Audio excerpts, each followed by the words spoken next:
coming through for you. Time after time, the quality comes through.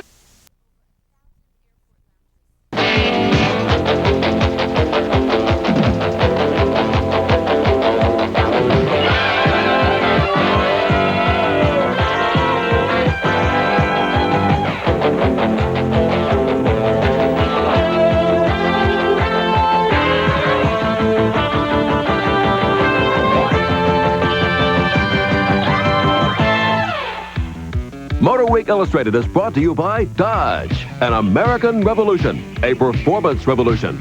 And by Coors, the beer with a difference worth tasting. Coors is the one. Bill Elliott, the driver of the Coors Melling Thunderbird, the winner of 10 Winston Cup stock car races in 1985. And Darrell Waltrip, the pilot of the Budweiser Chevrolet, have both come here to Rockingham, North Carolina. Waltrip, of course, the leader in the championship point standings. One of these two men is going to be the Winston Cup champion, and we're going to talk to both of them here today. Ladies and gentlemen, I'm Dave Despain. We're live from the GM Goodwrench race headquarters here at Rockingham, North Carolina. You're going to see Darrell and Bill in action tomorrow, live 12:35 Eastern Time on WTBS.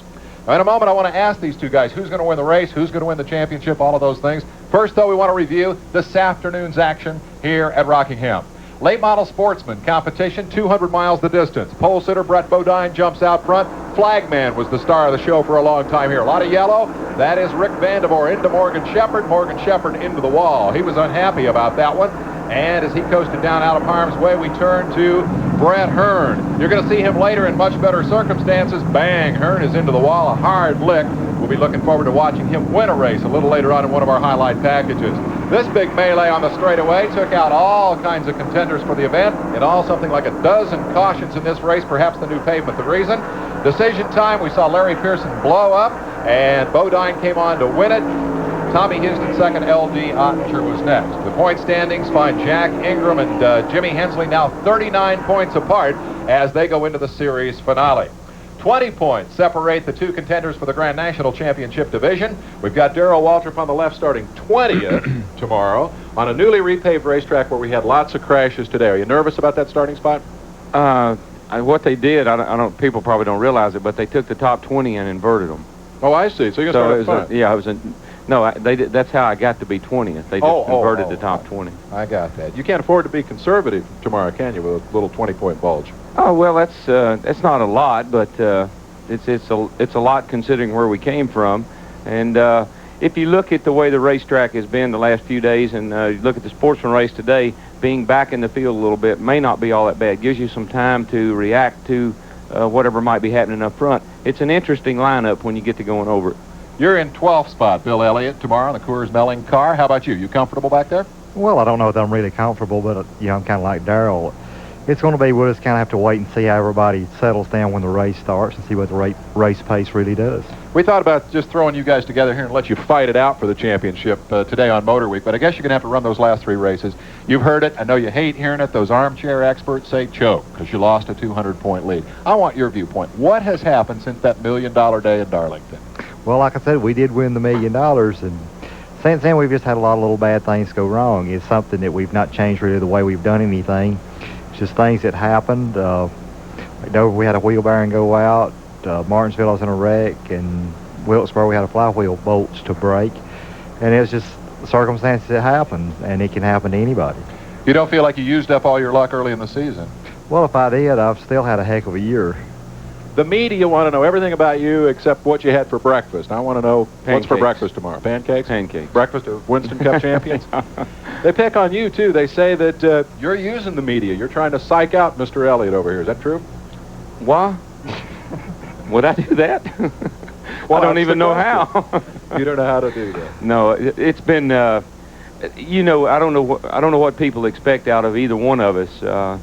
Obviously, it's an issue, and the championship. We came from 200 and odd points behind, and so it's a natural scenario. What happened to you, and how come this guy caught up with you? Bill probably had a broker, and he told him to invest his money in something. He invested too much of it. He should have put a little bit more back in a race car, maybe. I don't know. We've had some problems early in the year. We've sort of got those behind us. We certainly haven't won 10 races, but we've had some awfully good finishes. That's the key right now, is just finishing. I wish we had all day for this, guys. Go fight it out on the racetrack, okay? Good luck to both of you. Well, we're going to go down to we're going to Georgia International next week and relieve a little tension. We'll see you there. We're going to go back. We're going to go over here and tell you that we'll be back in just a moment. We'll have the race live tomorrow, 12:35, right here on WTBS, and we'll have IndyCar racing when Motor Week continues.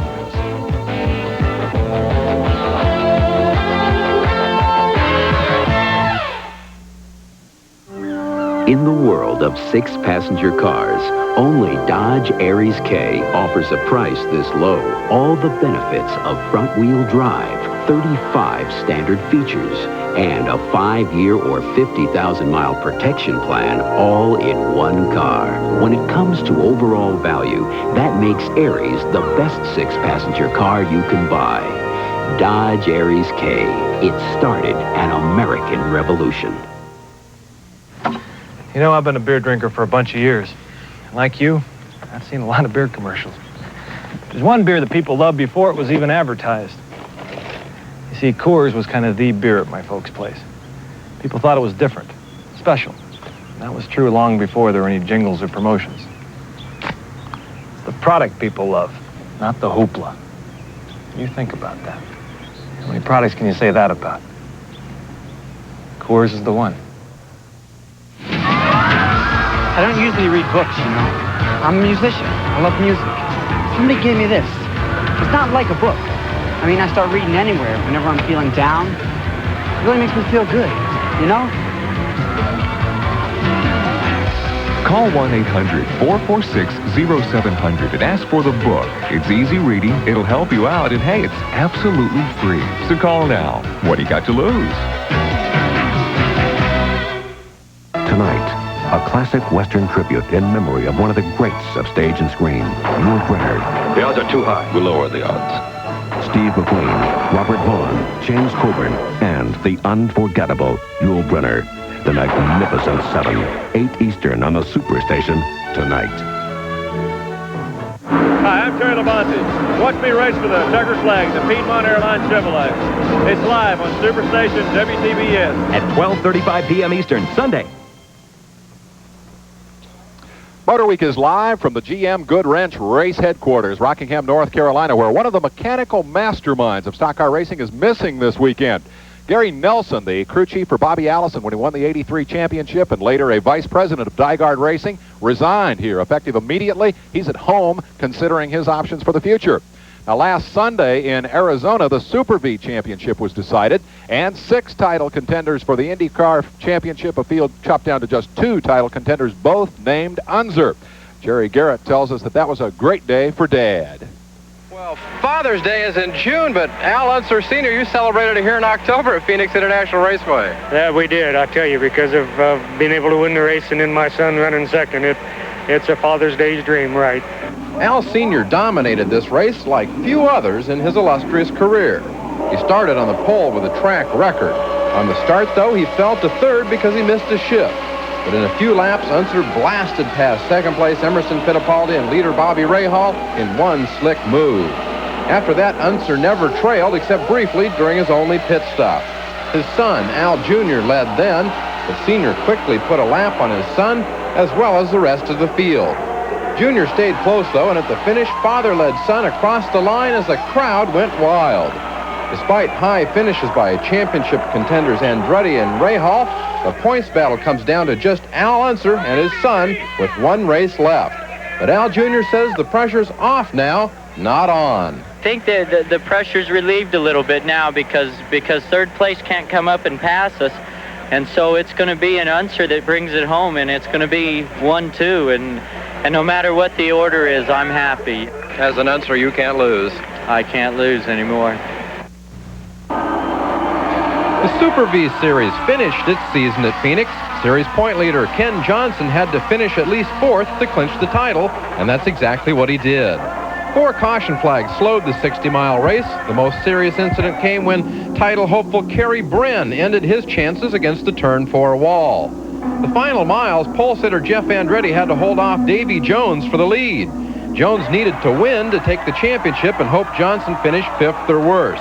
But Andretti held the lead, Jones settled for second, and Johnson came in fourth, giving the Provimi team its second straight Super V title. Johnson hopes his career now takes off like that of another Super V champ, Al Unser Jr. From Phoenix International Raceway, this is Jerry Garrett for Motorweek Illustrated. Well, what a weekend that was for Al Unser Sr. New Phoenix qualifying record, world 1-mile track lap record, lapped the field, took the IndyCar point lead. You add all that up, I think we may as well end the suspense right now, because Al Unser is our champion spark plug racer of the week. And Big Al and Little Al will go to decide the championship 3 weeks from today in Miami. We move quickly now to our Beatrice Formula One report for today. Despite the boycott threats, the South African Grand Prix ran this morning. And U.S. time that was, and Britain's Nigel Mansell won for the second straight time. We're going to check the results now. A Williams Honda sweep as Mansell's teammate K.K. Rosberg spun, then battled back for second. The newly crowned world champ Alain Prost ran out of gas on the last lap but held on for third. October, heart of the racing season in terms of deciding championships. We can't cover it all in a half hour.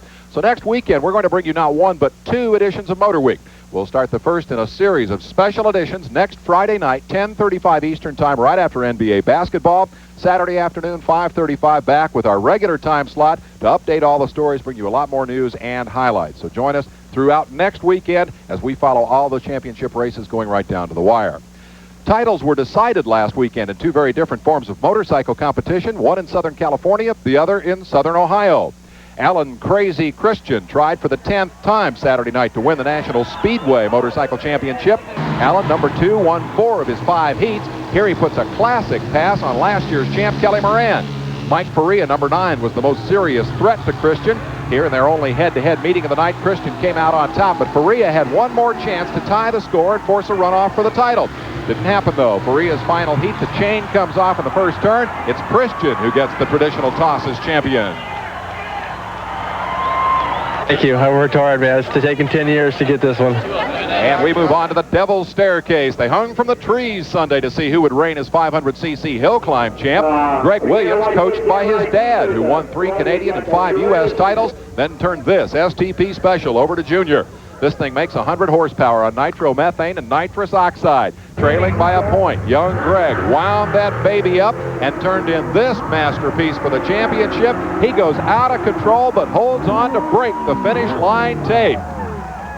I was coming up the hill and I knew I was going to crash, but I just left it on because I wanted to win that championship so bad, and we got it. Well, now we can celebrate, eh?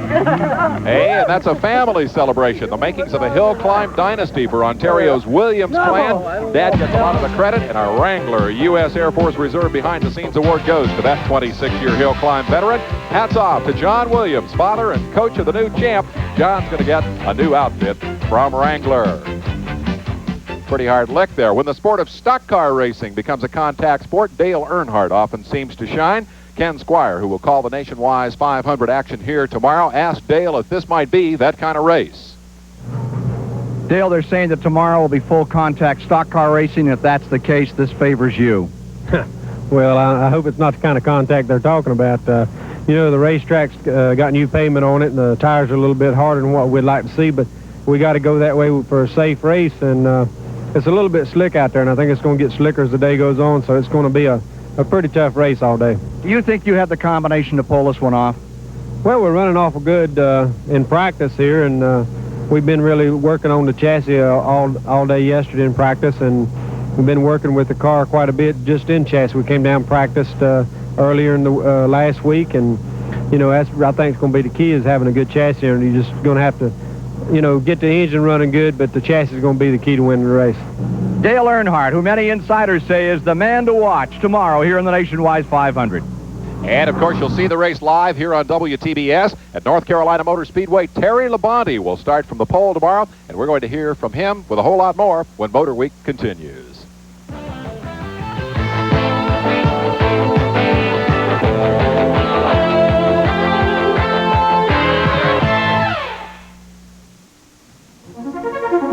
In the high-tech world of car stereo, high technology must go beyond what the eye can see. Kenwood believes in the essentials, in achieving sound perfection, by building car stereo components that produce sound of startling realism and depth. Sound perfection It doesn't get any closer than this. For your nearest Kenwood dealer, call 1-800-CAR-SOUND. Patience. That's what struck me the most learning about Coors beer. From the malting to the brewing, aging, the whole process. They never hurry. It takes about twice as long to make Coors as it does any other major beer. Yeah, they do take their time. But you can taste the difference right here. A beer that's a little less heavy, never bitter, but with all the spirit and patience of a great beer. Coors is the one. The Firestone Firehawk Endurance Championship, co-sponsored by Kelsey Hayes ET Mags and Kendall Oil. In a special 8-hour race for sports and touring classes at Road America, Firestone's new Firehawk GT domestic performance radial and S660 import performance radial fought to a virtual standoff, each bringing home 5 of the top 10 finishers. 8 more hours of street stock racing at its best, and still more proof of performance from Firestone, where we're racing for you. If you think all professional wrestling sounds alike, listen again. The Superstation delivers wrestling in stereo, and stereo turns your living room into a wrestling arena.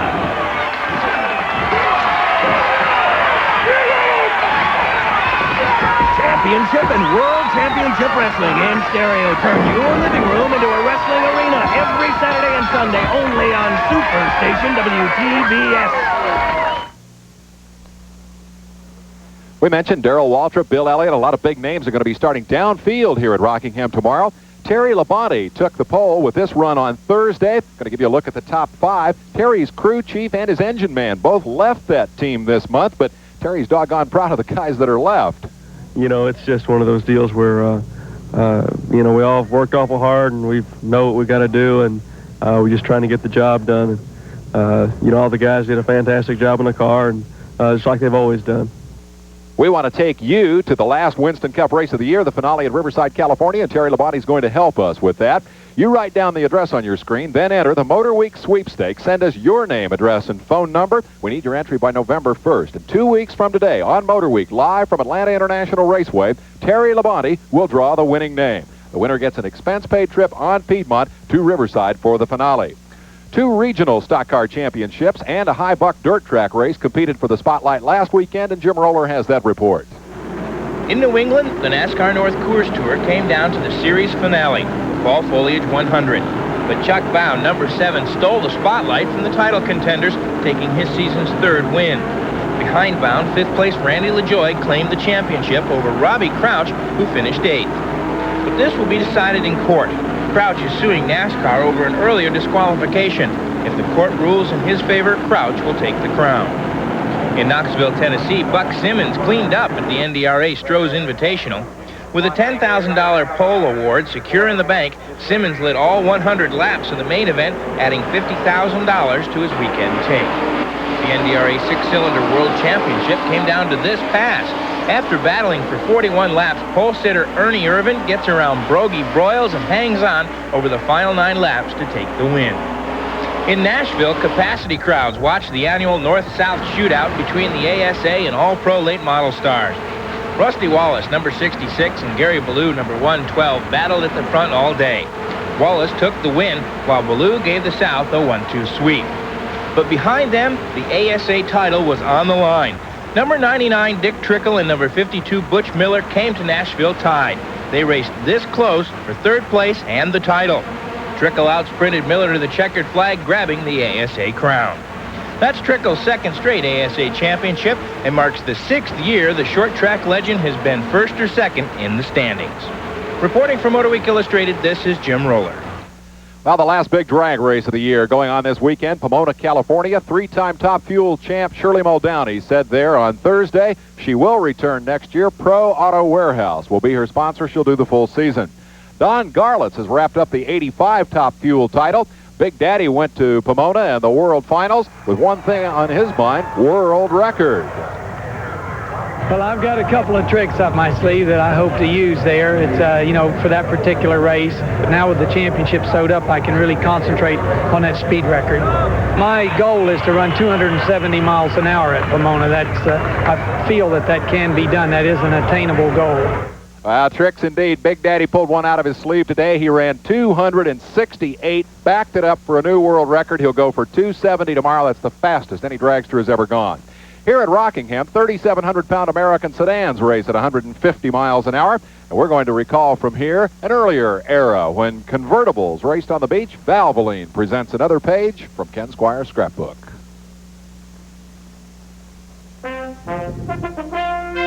Hello, everyone. Here is still another page from my motorsports scrapbook. February 1957, Daytona Beach, Florida. The convertible was in its heyday, and for the ragtops, the world center of speed was truly the beach. The course, simple. 2 miles straight up the beach at low tide, 2 miles back down the narrow paved beach road, South Atlantic Avenue. By halfway in the 160-mile NASCAR Convertible Championship, the Sunliner Fords of Curtis Turner, number 26, and Joe Weatherly, number 12, were out front. But during the final round of pit stops, Turner and Weatherly stayed for extra mechanical attention, while the third-place Mercury number 15 of two-time Winston Cup champion Tim Flock escaped in just 14 seconds with a splash of fuel. As Turner and Weatherly spun through the turns in a desperate attempt to catch up, Flock moved away to a half-lap victory. The world's most famous beach belonged to Tim Flock in 1957 at a record speed of 101.3 miles an hour. I'm Ken Squire. Join me next week for another great motorsports memory. And Chris Economaki will comment on the saga of Gordon Johncock when Motor Week continues live from the GM Goodwrench Race Headquarters here in Rockingham, North Carolina.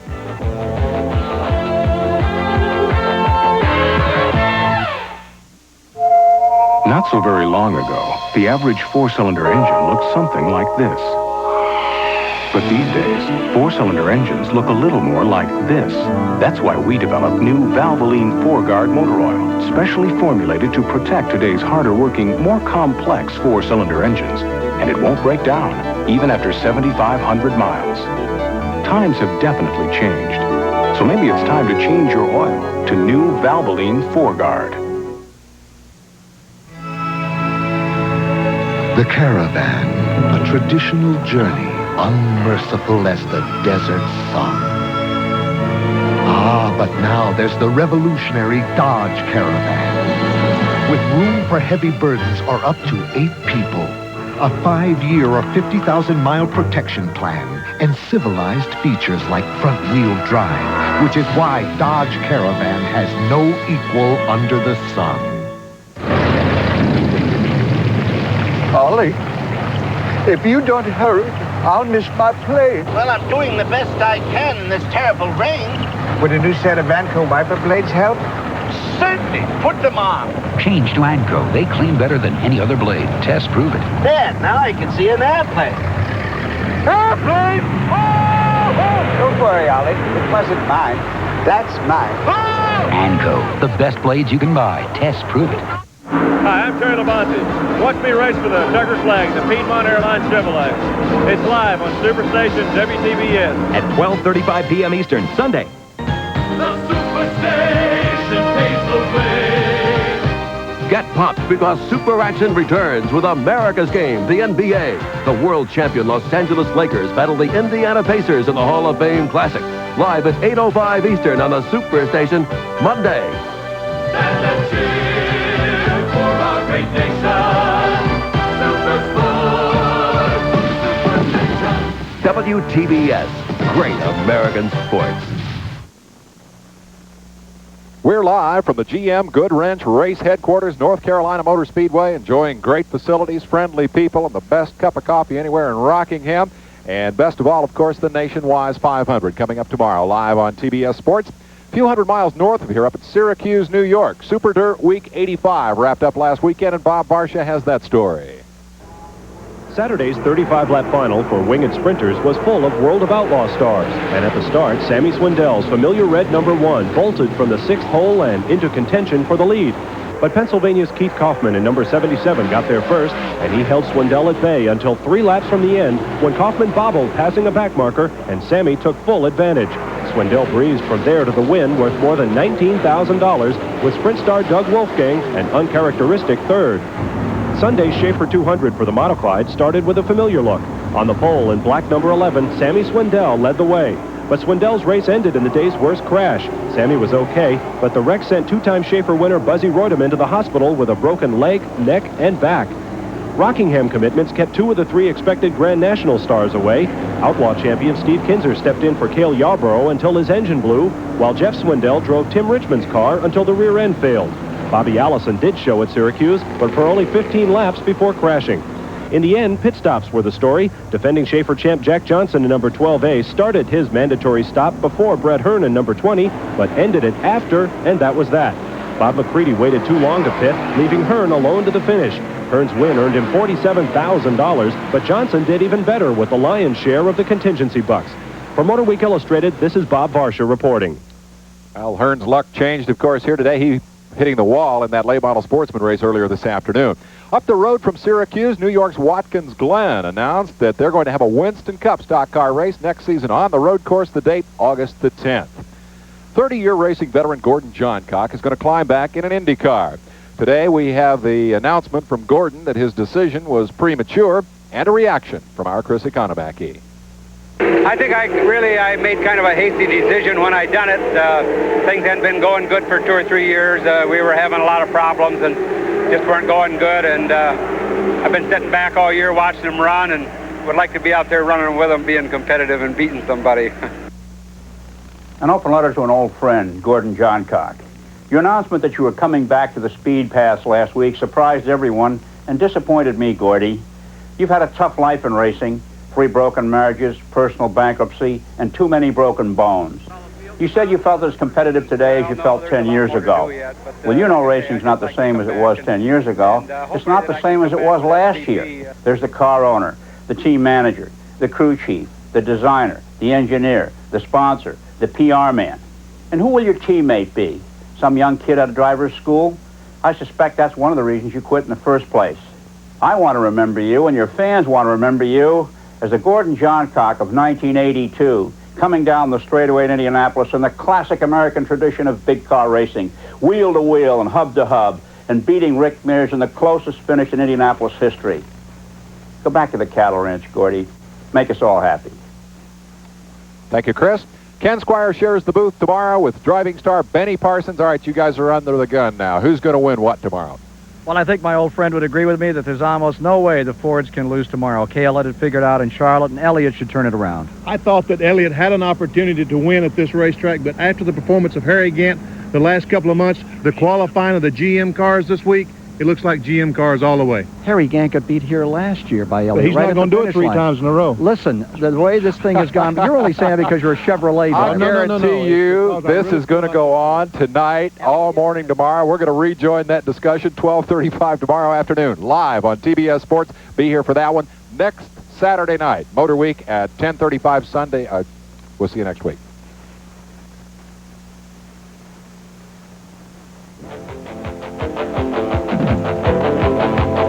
Promotional fee and considerations paid by Wrangler.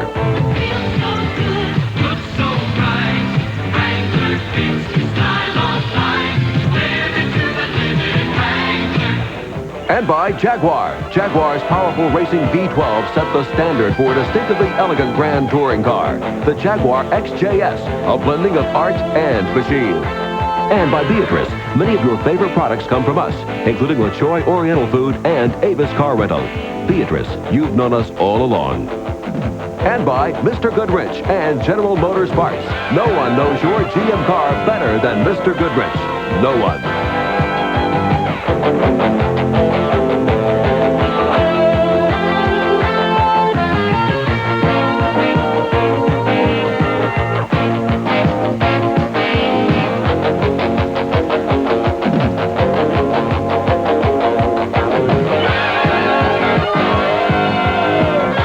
Illustrated was brought to you in part by new Valvoline 4Guard, the motor oil for today's harder-working 4-cylinder engines.